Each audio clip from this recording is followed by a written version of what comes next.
हार के बाद केजरीवाल का नया पैंतरा। एमसीडी में हार के बाद कार्यकर्ताओं को केजरीवाल ने चिट्ठी लिखी है। केजरीवाल ने माना कि गलतियां हुई हैं, हमें आत्मचिंतन और सुधार की जरूरत है।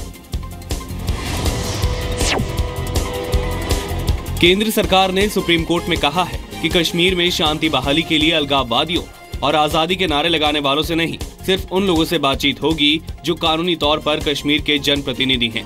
केंद्र ने सुप्रीम कोर्ट में ये बयान जम्मू कश्मीर बार एसोसिएशन के कश्मीर गुट की याचिका पर दिया, जिसमें पैलेट गन के इस्तेमाल पर पाबंदी लगाने की मांग की गई थी।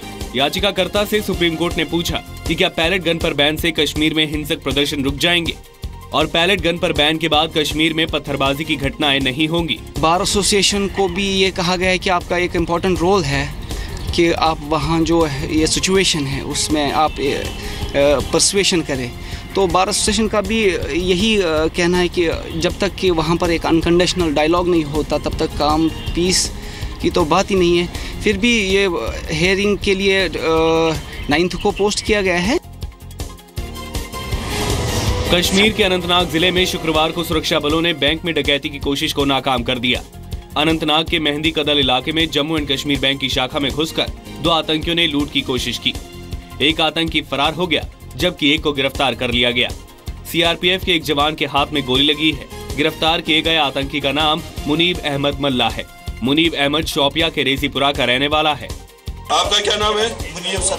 आपका पिताजी का क्या नाम है? गुलाम हसन मल्ला सर। आपके साथ जो गोली मारा उस बंदे का क्या नाम है? सर उसका नाम उसका राजा बोलते हैं, वो है होर मिशकोरा का। आपका हथियार कहाँ है? उसी ने लिया। आपके पास राइफल नहीं थी? आपको क्या काम मिला था? सर उन्होंने कहा इनसे राइफल चुरा। आपको ट्रेनिंग किसने दिया? सर पता नहीं, उसी ने कहा। आपको कितना पैसा मिला यहाँ पे आने के लिए? सर उसी ने कहा फोर्स किया वरना हम मार देंगे। सीआरपीएफ के कब्जे में आतंकी मुनीब अहमद ने अपने गुनाहों को कबूल कर लिया है। ये वो आतंकी है जो जम्मू कश्मीर के अनंतनाग में अपने एक साथी आतंकी के साथ बैंक लूटने आया था। आपका क्या नाम है? मुनीब सर। आपका पिताजी का क्या नाम है? गुलाम हसन मल्ला सर। आपके साथ जो गोली मारा उस बंदे का क्या नाम है? सर उसका नाम उसका राजा बोलते हैं, वो है होर मिशकोरा का। आपका हथियार कहाँ है? उसी ने लिया। आपके पास राइफल नहीं थी? आपको क्या काम मिला था? सर उन्होंने कहा इनसे राइफल चुरा। आपको ट्रेनिंग किसने दिया? सर पता नहीं, उसी ने कहा। आपको कितना पैसा मिला यहाँ पे आने के लिए? सर उसी ने कहा फोर्स किया वरना हम मार देंगे।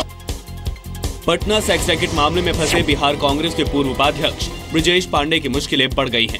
सीआईडी की कुसुम कुमारी ने कांग्रेस नेता ब्रजेश पांडे की गिरफ्तारी के लिए कोर्ट से वारंट जारी करने की मांग की है। साथ ही निखिल प्रियदर्शी के दोस्त संजीत शर्मा की गिरफ्तारी के लिए कोर्ट से वारंट की मांग की गई है। संजीत शर्मा कांड का मुख्य आरोपी है, जबकि कांग्रेस नेता ब्रजेश पांडे का नाम जांच के दौरान आया था। निखिल प्रियदर्शी अभी अपने पिता और भाई के साथ जेल में है। पटना सेक्स रैकेट की खबर सबसे पहले जी न्यूज ने ही दिखाई थी। कोर्ट से अरेस्ट वारंट मिलने के बाद ब्रजेश पांडे की कभी भी गिरफ्तारी हो सकती है। यूपी के सीएम योगी आदित्यनाथ ने अपने मंत्रियों को अपने अपने विभागों का श्वेत पत्र जारी करने के लिए और अपने और प्रभार वाले जिलों का दौरा कर केंद्र और राज्य सरकार की योजनाओं की समीक्षा करने को कहा है। सीएम योगी ने भ्रष्टाचार के खिलाफ जीरो टॉलरेंस की नीति अपनाने को भी कहा। उन्होंने हर जिले के डीएम और एसपी को जनता दरबार लगाने और रोज सुबह 9 बजे से 11 बजे तक जनता के लिए उपलब्ध रहने को कहा है और अधिकारियों को सुबह 9 से 6 बजे तक दफ्तर में रहने का निर्देश दिया। उन्होंने कहा कि इस बीच कभी भी वो ऑफिस के लैंडलाइन पर फोन कर सकते हैं। योगी सरकार अपने 100 दिन के कामकाज की रिपोर्ट भी पेश करेगी। 100 दिन के बाद सभी मंत्री अपने अपने विभागों का प्रस्तुतिकरण माननीय मुख्यमंत्री जी के समक्ष करेंगे और जिन जिन विभागों को जो टास्क दिया है वह टास्क हमको समय के रहते पूरा करना है। यूपी एसटीएफ ने पेट्रोल पंपों में हाईटेक तेल चोरी के मामले में अब तक 23 लोगों को गिरफ्तार किया है। वहीं इस केस में 7 केस दर्ज किए गए हैं।